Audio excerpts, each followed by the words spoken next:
And I think that theater is more about storytelling, it's more about characters.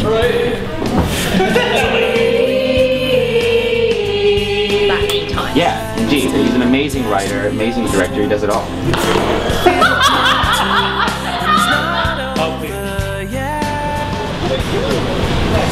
Lonnie Stark of Stark Silver Creek, San Francisco at Exit Theater.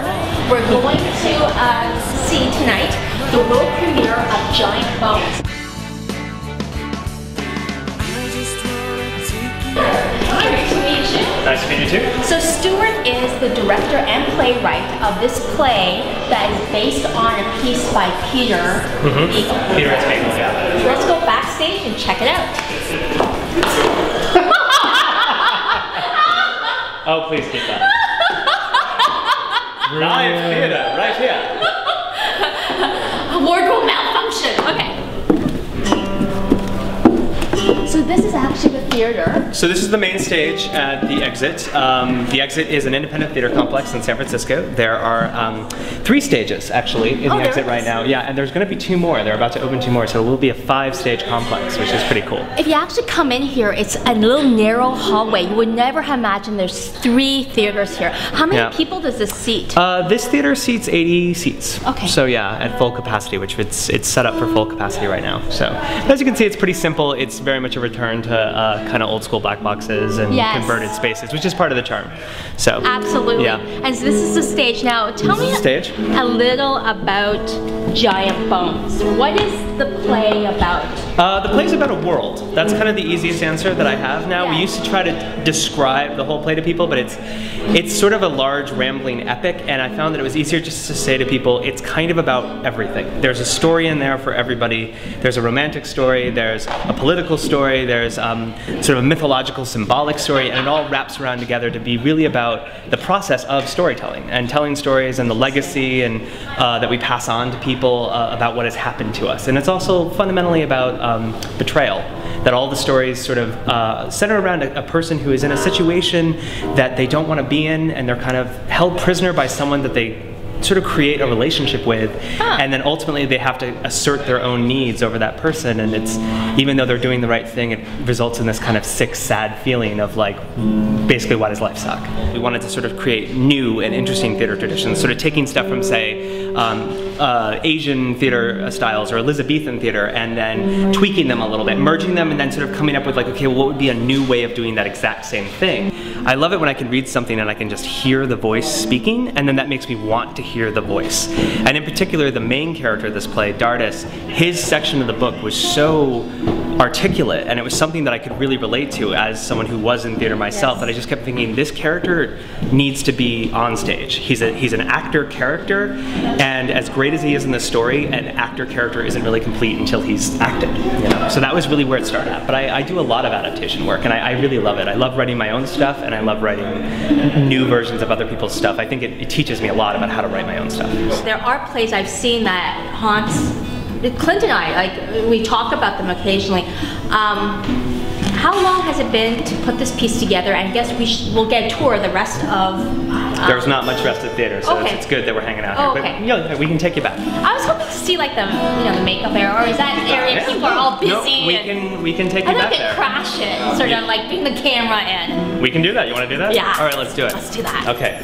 Walk through here. Start. The large theater we go. Okay. So we have 10 people in this show and an extremely tiny dressing room. Good evening. This is Warden, Jessica, Rick, and Mika, 4 of the actors in the show. They are putting their makeup on. How are you? Maybe if you want to take a look down there, you can see that's it. That's the whole room down there. Everyone has their chair and their little 5 inches of space. There are 41 costumes in this show, crammed into this room with 10 people. Support the show's extravagant pageant. Do you have dreams like at night of like that nightmare of getting on stage with the wrong costume at the... Always. Are you kidding? But you don't dream. Or a costume at all. And sometimes You step up and you're like, wait a sec, I'm in a monk's outfit and I should be in though, our costume designer is brilliant. She made these charts, our cheat sheets, for what everyone wears in different scenes. And there's another one over your head right there, but she drew out each individual costume. This is how amazing Jennifer Pocus, our costume designer, is. So that way everyone would know what to put on when. It's kind of fantastic, actually. I've worked in theater a long time and I've never seen a costume designer do this kind of thing. Here. That's awesome. Isn't it great? So how is he as a writer and director, guys? Come on, give me the scoop. Fantastic. Well, he's, you know, intoxicated most of the time. No. He's amazing. Amazing. He's wonderful. What is this, my 4th show with you? This is Fourth. your Yeah. 3rd time with me as As an an actor, actor, right. and he also has assistant directed a show for me as well. Oh wow, okay. Yeah, So it's Rick and I absolutely work very together. thorough. This is my 9th It show says a with lot when you want to work with someone that many times. Yeah, indeed. He's an amazing writer, amazing director. He does it all. Yeah, and Rick's actually directing a play that I wrote next year, so That's right. we're continuing our relationship in a new way. Yeah. Generally, you don't trust writer-directors. In general. Generally, but Stuart, I'd have to actually say, is the only one that I do trust currently.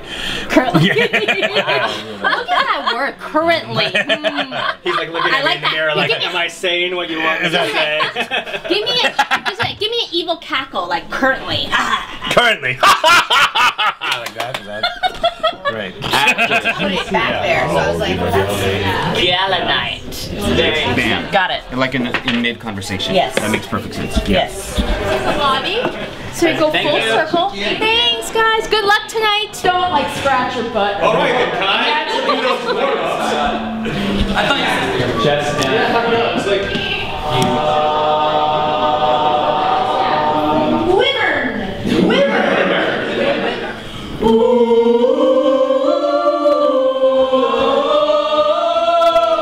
Stuart, thank you for the tour. Absolutely. World premiere Giant Bones and giving us backstage tour. Thank you and good luck tonight. Thank you very much.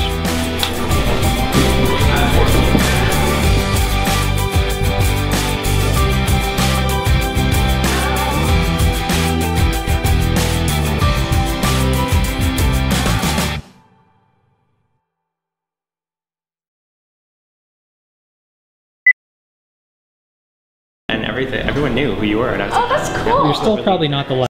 They started off, we were twice as fired as the San Francisco Chronicle, but only half smart. It could have been worse. It could have been something on your shoe. No, okay. Alright, so let's do that again. And let's try again. Just talk this way. Okay, I got it. I can take direction. Jesus. Don't talk back to the director. you gotta keep those things in, you know? I know. It's so natural, it's so real. Yeah. Are you ready? I'm ready. Okay. So Giant Bones.